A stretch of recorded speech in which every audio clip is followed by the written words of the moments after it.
Hey, I'm Kev, and welcome to the season finale round.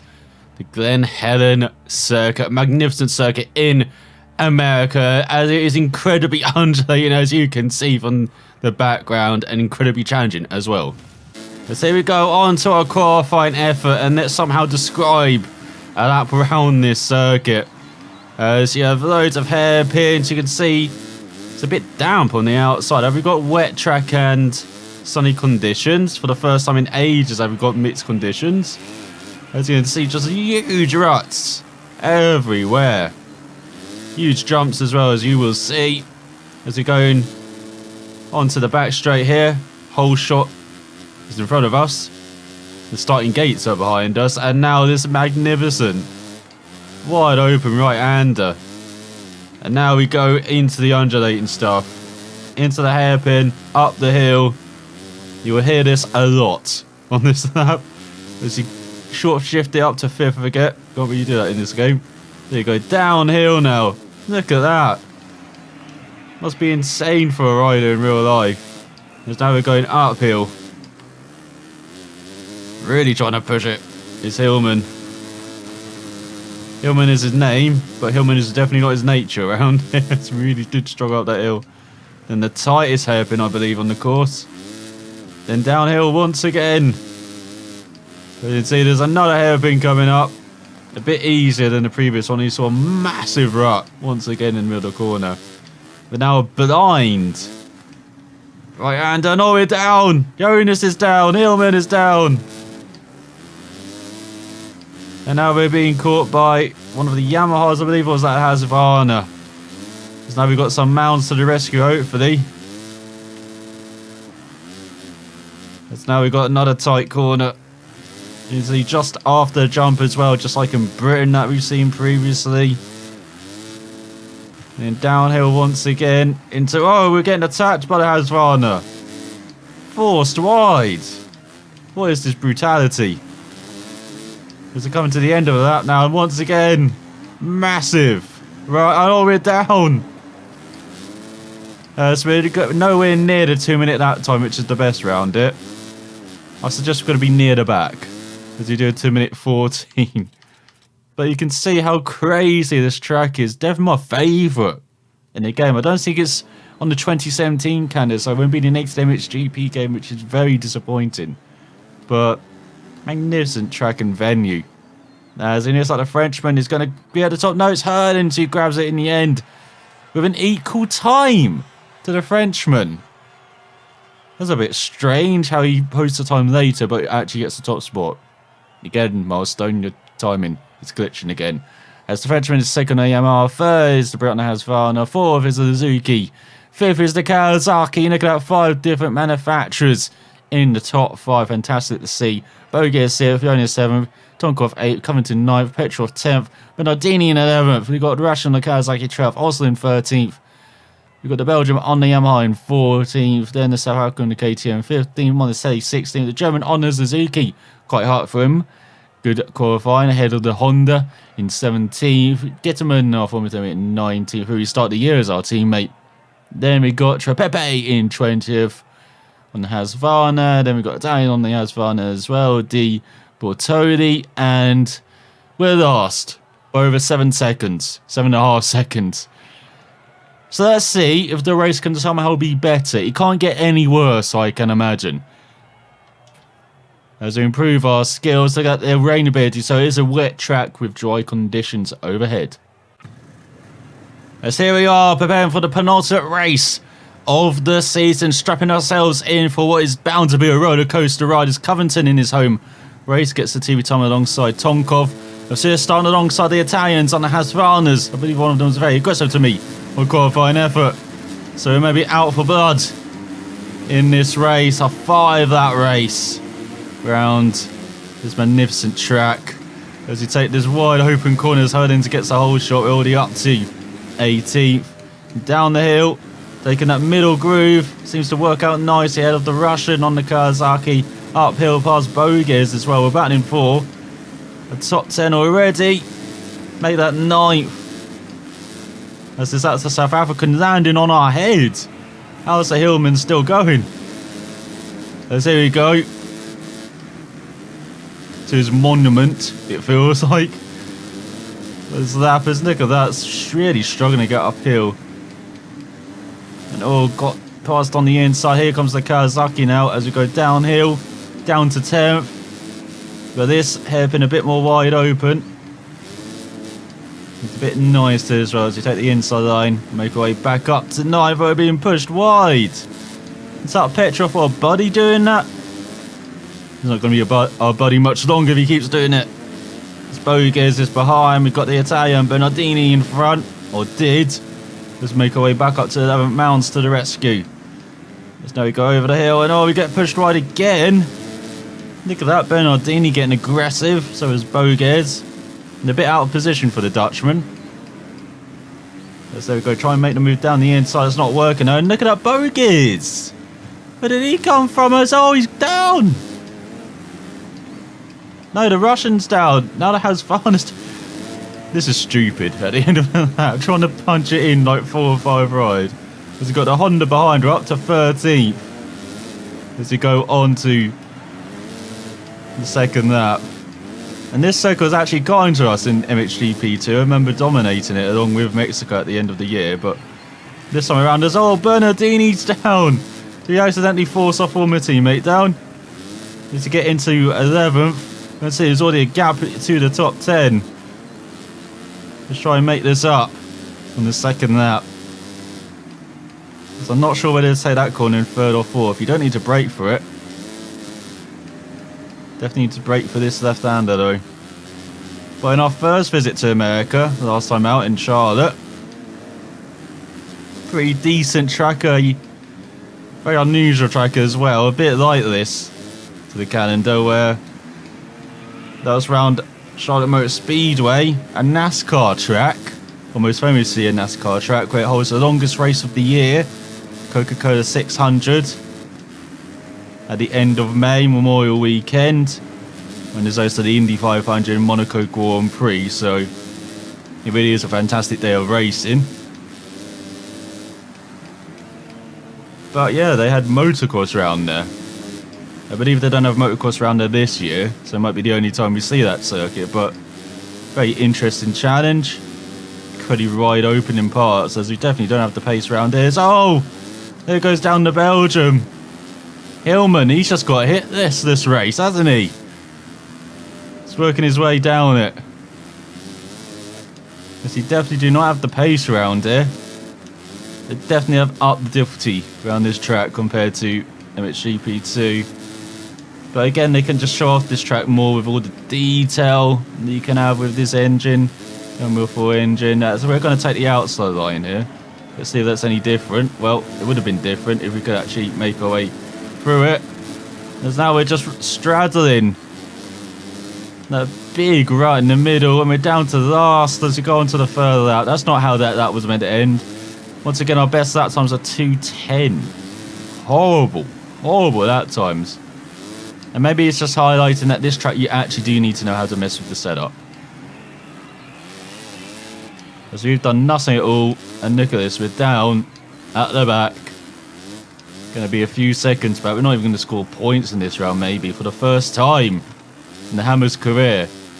Could he not score points in an MX2 race? He's already broke that streak of not finishing in the top 10 back in Belgium, I believe. So again, another streak may end right at the end of the season. There's the Latvians down in front on the KTM. Jonas, disappointing. Been a disappointing season for him as well. Not really been challenging right at the front like we saw in MXGP2. Like we saw in real life, as we're going to keep it in 4th. I don't really want to get up to 5th, do you? As you can see, with the wet track, we can slide the bike round those hairpin corners. Maybe not taking full advantage of that. Yeah, that's why we're down in the last and posting rubbish at times. So we go up the hill. It's got to be more aggressive if it feels around this track. Yeah, he said tinker with the setup as well, maybe. It's coming to the end of the third lap. Doesn't look fantastic though in this game. Again, the graphics may not be the best in this game, but the circuit's definitely much more realised, and it was fantastic to see. The surface. I can't imagine doing like a 20 that race rounder.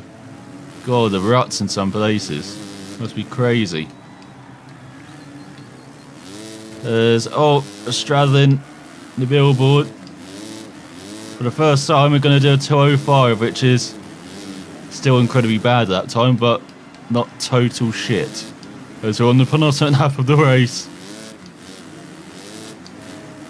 Come on, Mounds to the rescue. It's not really working as we're down. We actually tried to carry speed into that corner. That is one thing that AI have a massive advantage over us. We can't really carry speed into those hugely rutty corners. So I'm losing out at least a second or two just in those corners. It feels like. Get down to 4th. Maybe take that corner flat out. That we could just about do.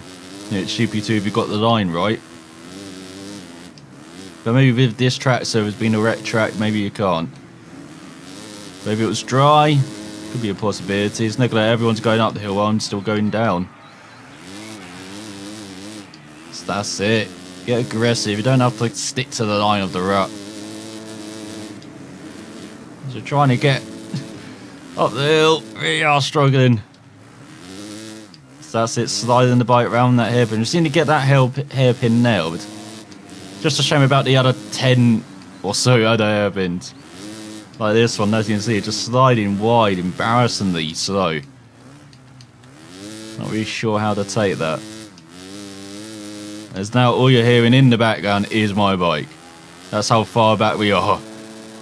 It's gotten very quiet here in the opposite round of the season. Get down the first gear. Maybe we're not using first gear enough as well. Now these corners are losing some drive out the corners.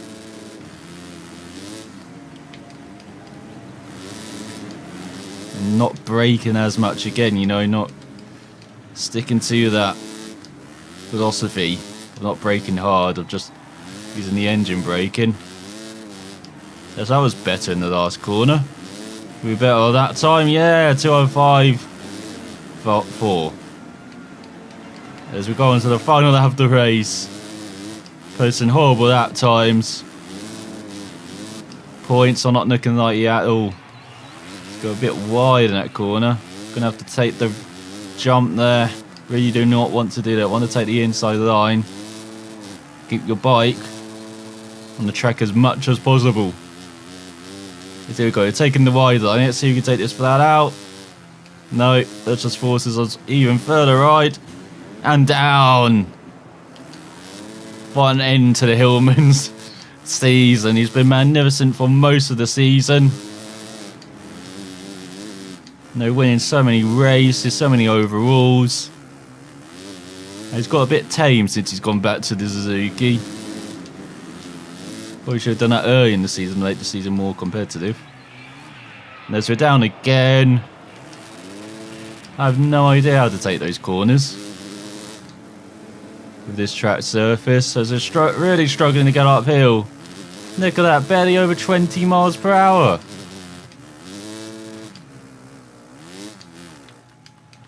God, you could probably cycle faster than that.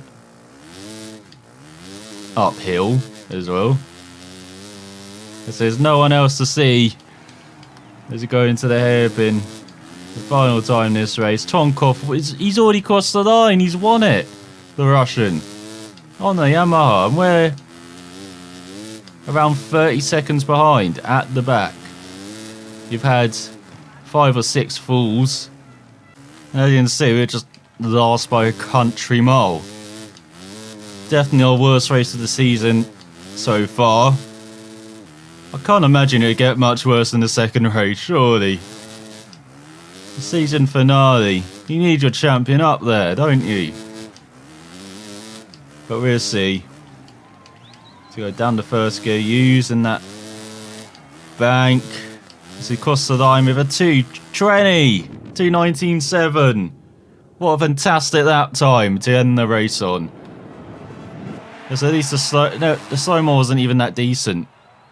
terrible all round for the Hammer, as it was a Yamaha 1-2, the Frenchman second, Helen's third, Petrov fourth, the Brit fifth, Monteseri, what a race for the KTM rider, up to sixth. Here's the South African, Osland in eighth on the Yamaha. Top Kawasaki, or second Kawasaki, goes to Fernandez. Of course, Petrov is top Kawasaki. Then top Suzuki is definitely the Swiss rider. Boge's 11th, Jonas in 12th after that fall. Belgium recovered to 13th after that fracas with Hillman. Then the Honda in 14th, Connaughton 15th on home turf, Glen 16th, German 17th on the Suzuki, scoring some good points. The Russian in 18th on the Kawasaki after his fall, Bernardini 19th on the TM after his fall. Trepepe in 20th, just about winning the battle with his fellow Italian, and we're 20 seconds back. So what a horrible first race in Mount St Helens, or Mount St Glen Helen. I can't even say the circuit name now. That's how terrible that race was. Let's see if we can get a bit better in the season finale. As here we are for the final time this season, preparing for the gates to appear and go down, as Tonkov and Covington gets the final TV time of the season. As we ease up to our gate, hold the clutch in, you can see Getman's very eager to get away as we nail the throttle. But we should have held the clutch in a bit better, as we're last into the first corner. Really cutting the inside line though, as Helen grabs the final hole shot of the season. Battling with the South African in Excite as we're in the midfield. Trying to take advantage again of this first part of that to get into the top 10. Battling with the Swiss rider though. It's around their outside. We're in 11th. We've got Petrov behind as well. Dive to the inside as, oh, we're taking down Monteseri. Stalled the first race. And that's really slowed us up as we go down uphill. Feels like we're going downhill. No, look at that. Again, we're stuck in 20 miles per hour. If you nail the follow out of the corners, it seems like I need to use more of the clutch out of these hairpin corners to really get a good acceleration out of them. Or not, as we get passed by the Kawasaki. Gonna nip down the inside, not quite. But the Hammer's already headed another rider to this, hasn't he? He's got the Honda rider behind. Watch out, the Frenchman. Could not end well as, oh, we force. Is that Fernandez wide? Really blocking him off is Hillman as, oh, he gets a magnificent jump though. And Hillman is not happy with that. Takes down Fernandez, and now we're battling with the Swiss rider. Horrible start again for him. Here we go into this corner. Look at that, it just carries so much more speed into it.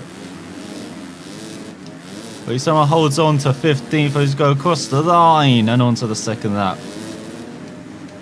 Braking a bit earlier over that final jump. As we saw in the first race, that was really pushing me wide into the hairpin. So hopefully the Hammer's remedied that. But he hasn't remedied his faults. He's down already, sleeping on the job. To try and get away. God, this bike's got no acceleration on this surface. Oh, the Russian's down. On the Kawasaki, he's not last. It's the Hammer into 21st. He's got to take advantage of this first section to be very quick again. Because the rest of the track is definitely not our section. The whole of it. So go out of hill.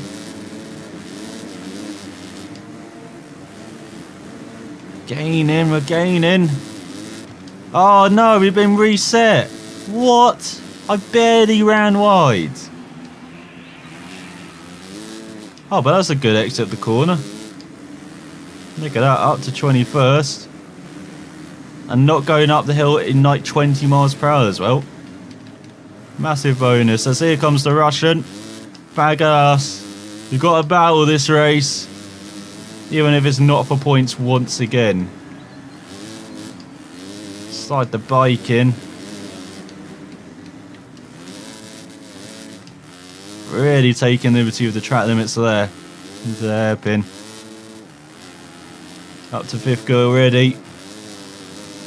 Can only gun it over these jumps. That's a good jump there. And brake a bit earlier. into that right hand there. We are gaining slightly. Not gaining enough though. For Hammer's liking. So they're corner in second gear. It's just in these tight corners as well. And look at that bike just sliding away. As the Russian takes the other line. Let's see who's going to cross the line in last as Helen crashes from the lead. What is going on at the front? The Dutchman trying to end the season on a high, battling for second in the championship as well, remember, with the Frenchman. It's unlikely. As we're down again in that corner, that's pathetic, my god. That's pathetic for the Russian as well, look at that avoiding action. I barely felt like I'd lost control in that corner and I'm just down. As flat as a pancake.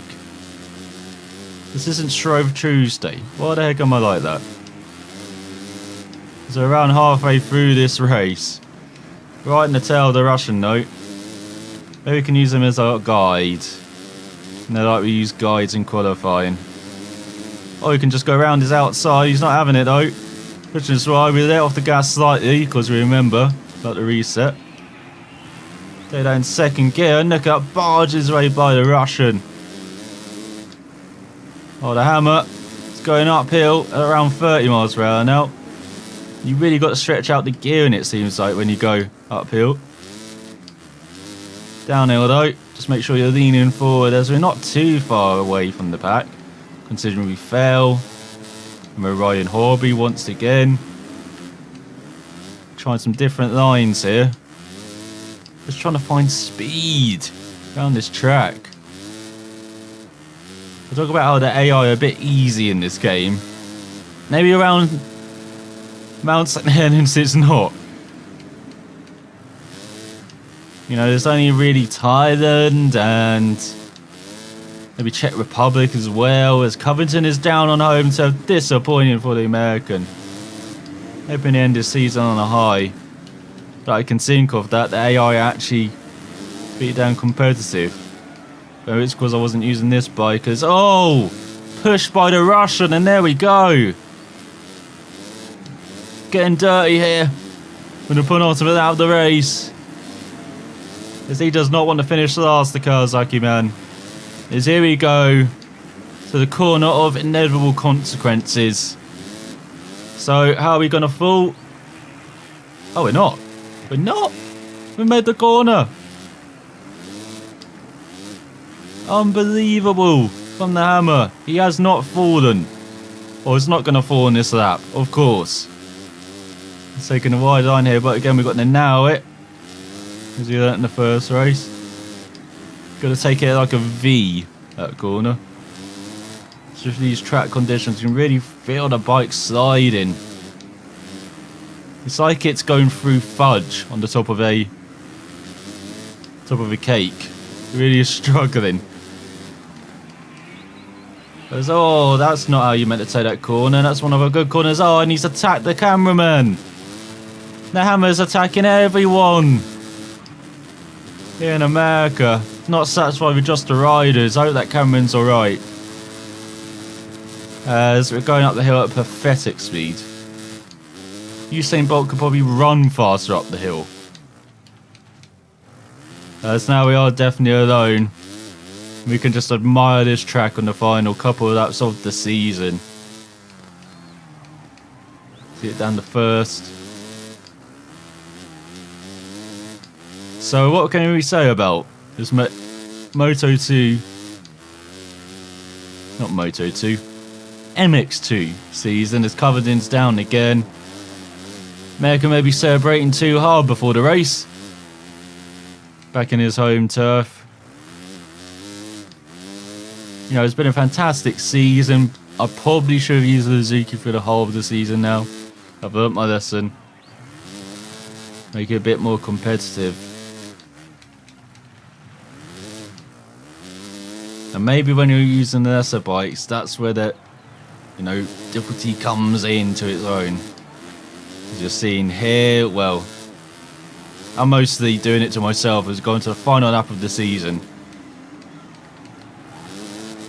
Around the track I probably should have practiced round before. I have played this, I actually haven't played around this track online. I tried to play around this track online, but there was a stupid glitch where you got caught in the gates at the beginning, so I just watched the whole of the race from the gates. I'm not sure if that glitch has been fixed with the subsequent patches that Miles have been putting out, but it'd be incredibly disappointing if it isn't. So I've watched the race round Menton Edens from the gates. Basically just watching the run to that corner, that's it.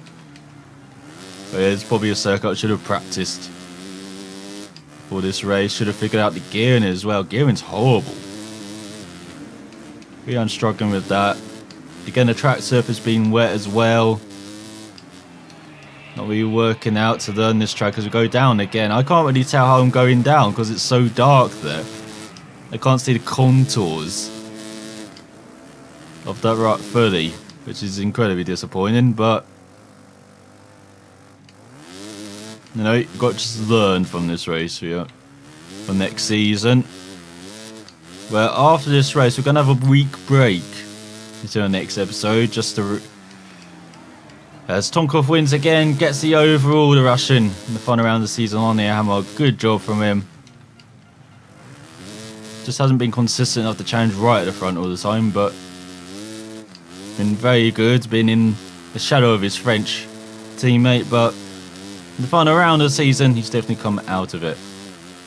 Where you can only just learn from races like this, what to do, what not to do. I definitely will have a bit of a practice on this for next season. As I said, gonna have a week break until I'll show you that season. Just to refresh, record some episodes in advance as well, ease up on the scheduling, and take the opportunity to show some more games off. You know, it's basically been two-wheel heaven here, MotoGP, MXGP3, so it gives me the opportunity that week to at least show a few more games off, games I've wanted to show as well, but just haven't had the time or, you know, to record it and to show it off as well on the channel. But as Stonkov wins from Herdens, the Dutchman finished ahead of his French rival, with Jonas 4th, the Brit in 5th, Bernardini 6th, the Belgium in 7th. He's got good pace round here when he's not being attacked. And then we've got Boges in 8th, Petrov, the top Kawasaki in 9th, also around out at the top 10. Good end to the season for the Swede. South African in 11th. Montesedi recovers to 12th. Just Rider on the Suzuki 13th. Covington after a couple falls in 14th on the Husqvarna. Fernandez 15th, his fellow countryman on the Honda. Then the German on the Suzuki, having another good race in 17th. Get him in 18th. The Italian Di Bortoli in 19th, ahead of Trepepe. Then the Kawasaki never recovered after that opening lap full in 21st is the Russian. And Hillman in 22nd by over 20 seconds. What an incredibly disappointing end to the season as he finishes last of all roads. The only rider not to score points as well. Incredible. As Tonkov scored the maximum. Head of Herdens and the Frenchman. The Brit in 4th. Petrov in 5th. Jonas 6th. Osland 7th. South African 8th. Montesedi 9th. And Boges in 10th. Head of the Belgium. Suzuki, Swiss rider in 12th. Fernandez 13th. Bernardini 14th. Coleman 15th. The Honda in 16th, the German in 17th, Gediman in 18th, then the Russian in 19th, and then the Husqvarnas and Hillman. So the final standings of the MX2 Championship goes as Hillman wins by 63 points in the end from the Frenchman. He gets second by 21 points from Herdens. Then there's a big gap to Boges, 125 points, who finishes 4th. The Dutchman ahead of the Brit and has fun by 23 points, and he just pips Jonas to a top 5 placing by 2 points, with Tonkov up to 7th in the end, just 9 points off a top 5 finish in the end. Montesedi in 8th, a good end, a good, fantastic second half to season for the Italian, just got more confident as the season went on. On his KTM, he's 30 points ahead of Covington in 9th on the Husqvarna, and Petrov in 10th on the Kawasaki. He's just a single point behind the American, and he's just a single point ahead of the Swiss rider on the Suzuki. Then 21 points back is Bernardini on the TM after being in the top 10 in the first half of the season, disappointing to see. Also in 13th on the Yamaha, just 3 points behind the Italian. Then the Belgium is just 6 points behind his fellow Yamaha rider in 14th. Then Fernandez, very disappointing season for the Frenchman, down in 15th, 19 points back of his fellow European. And he is just 10 points ahead of the South African on the KTM. Again, he's been a solid showing at time being in the top 10, but overall just not a good season. Then the Honda rider in 17, a huge gap to him, as he's only got 158 points, and he's just 5 points ahead of Glen on the KTM, and he's just 13 points ahead of the Russian on the Kawasaki in 19th. And there's a bit of a gap to Trapepe in 20th. He had the odd fantastic showing, but overall was mired at the back with 71 points. Then the German on the Suzuki with 49 points, 22 points back. And right at the back is Davide Di Bortoli on the Husqvarna with 27 points. As there is confirmation of your top 3 at the end of a fantastic MX2 season. As we achieved our championship objective, not a race objective or a rider challenge in the final race of the season, but definitely improved our reputation and definitely improved our skills as well, especially our rain ability up to 58, braking, throttle management and control is up to 81. As the MX2 is yours. Well done, Kev, you couldn't have done better. Thank you, Jack Fisher. Looking as cheery as ever. As we go into the next season, it looks like you made quite an impression, or we definitely did. New sponsor and official teams are very interested in having you with them, otherwise you can continue with your current sponsor. So choose a new official team. Do we join the reigning MXGP champion when this game, got released, or in real life actually, when this game got released it wasn't him, but the Slovenian on the Honda, as we're going to go for a top 3 position in the championship. Or we can join the Swiss rider on the Yamaha. Or we can join the Kawasaki team, go alongside the Brit, Tommy Searle. And then we can go to Suzuki as well. Also a couple of riders, including Ben Townley. Then we can go to the KTM of Sean Simpson, a veteran at the MXGP level. Another Brit, Jake Nicholas, and join him on the Husqvarna. So all the official teams, I believe, that's Honda, Yamaha, Kawasaki, Suzuki, KTM and Husqvarna, are open to us for the MXGP class for next season. Or we can go to the KTM. Quite a few KTM teams. Or has another Husqvarna team, Honda, Yamaha. So many teams available to us. And then, of course, we can choose the top MX2 teams. But after winning the championship, I'm not sure that's an option. That's something you've got to go to the MXGP class. But which team are we going to choose for next season? Start watching and you will find out next time. Going to stay in our current team, choose a new official team, or even choose a new sponsor. So we'll see you then.